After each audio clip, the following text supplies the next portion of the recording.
બાલાસિનોરમાં કમળાના રોગચાળાને નાબૂદ કરવા મહીસાગર કલેક્ટર અર્પિત સાગર એક્શન મોડમાં અસરગ્રસ્ત વિસ્તારોની પગપાળા મુલાકાત લીધી।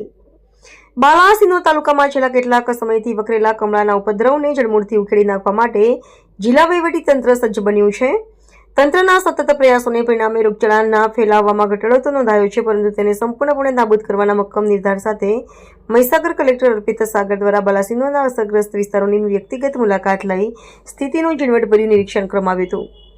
કમળાના ફેલાવાના પાછળના વાસ્તવિક કારણો જાણવા અને તકેદારીના પગલાંની સમીક્ષા કરવા કલેક્ટર અર્પિત સાગરે બાલાસિનોર અર્બન વિસ્તારની રૂબરૂ મુલાકાત લીધી હતી। મુલાકાત દરમિયાન કલેક્ટરે અસરગ્રસ્ત પરિવારો સાથે સીધો સંવાદ સાધ્યો હતો। સ્થાનિકો દ્વારા રજૂ કરવામાં આવેલ ગંદકી અને દૂષિત પાણીના પ્રશ્નોને કલેક્ટરે અત્યંત ગંભીરતાથી લીધા હતા। ત્યારબાદ કલેક્ટરે બાલાસિનોર રેફરલ હોસ્પિટલ અને સામૂહિક આરોગ્ય કેન્દ્રના કમળા વોર્ડની મુલાકાત લીધી હતી। જનજાગૃતિ પર ભાર મૂકતા કલેક્ટરે સ્થાનિકો ઘરની આસપાસ સ્વચ્છતા રાખવા અને ઉકળેલું પાણી પીવા અનુરોધ કર્યો હતો। અંતમાં મીડિયા સાથેની વાતચીતમાં કલેક્ટરે વિગત આપી હતી કે નગરપાલિકા અને આરોગ્ય વિભાગની 40થી વધુ ટીમો હાલ ફિલ્ડમાં કાર્યરત છે। પાણી અને સફાઈના પ્રશ્નોના કાયમી નિકાલ માટે તંત્ર યુદ્ધના ધોરણે કામ કરી રહ્યું છે। આ મુલાકાત દરમિયાન બાલાસિનોર પ્રાંત અધિકારી, મામલતદાર, ચીફ ઓફિસર સહિતના તાલુકા કક્ષાના ઉચ્ચ અધિકારીઓ ઉપસ્થિત રહ્યા હતા।